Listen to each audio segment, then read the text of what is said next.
Et si on abordait un sujet devenu central pour les employeurs, l'attestation d'honorabilité? Mais qu'est-ce que c'est exactement? Qui est concerné? Quels sont les délais à respecter? Et surtout, comment l'obtenir? On fait le point ensemble. Commençons par le contexte. Depuis la loi du 8 avril 2024 sur le bien vieillir, un nouveau dispositif est entré en vigueur, l'attestation d'honorabilité. Ainsi, tout professionnel ou bénévole qui intervient dans le cadre de la protection de l'enfance ou de l'accueil du jeune enfant doit présenter une attestation d'honorabilité lors de son embauche. Sont également concernés par ce document toute personne sollicitant la délivrance ou le renouvellement d'un agrément pour exercer la profession d'assistant maternel ou familial. Quel est l'objectif poursuivi par cette attestation d'honorabilité?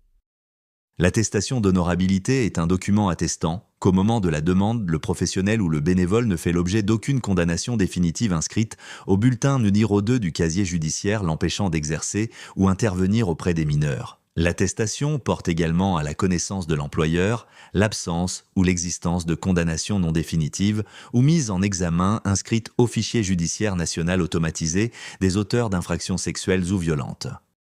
D'accord, et qui est concerné par cette obligation?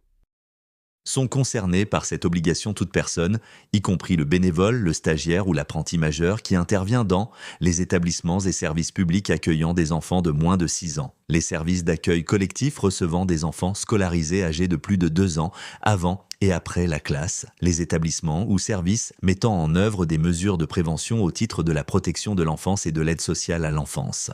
Par exemple, peuvent donc être soumis à l'obligation de présentation de l'attestation d'honorabilité les éducateurs de jeunes enfants, les auxiliaires de puériculture, le cuisinier, le comptable, le veilleur de nuit, le directeur, le bénévole dès lors qu'ils interviennent dans ces établissements ou services. Sont également concernés les assistants maternels ou familiaux et les personnes âgées de 13 ans et plus vivant à leur domicile. Dans le cas des animateurs et des éducateurs sportifs, l'honorabilité est vérifiée via l'application TAM, téléprocédure d'accueil des mineurs, pour les premiers, et la délivrance de la carte professionnelle d'éducateur sportif pour les deuxièmes. Ces procédures incluent directement la vérification de l'honorabilité. Les établissements et services concernés n'ont donc pas besoin de solliciter la délivrance de l'attestation d'honorabilité auprès de ces personnels.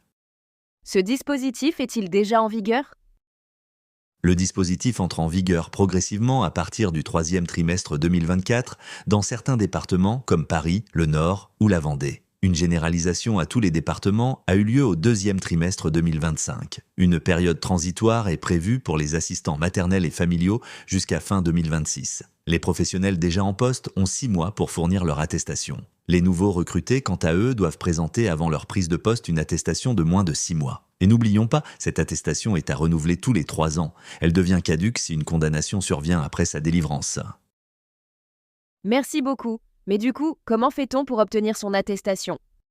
Pour obtenir l'attestation d'honorabilité, la démarche est simple. Connectez-vous sur le site honorabilité.social.gouv.fr. Identifiez-vous avec votre compte France Connect. Suivez ensuite la procédure « J'ai besoin d'une attestation d'honorabilité ». Pour les employeurs, une rubrique dédiée permet de vérifier l'authenticité du document directement sur le site.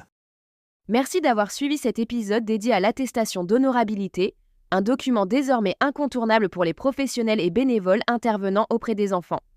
Si vous êtes concerné, n'attendez pas. Anticipez votre demande pour éviter tout retard dans votre recrutement ou renouvellement d'agrément. Et si vous êtes employeur, pensez à vérifier systématiquement ce document pour rester conforme à la loi.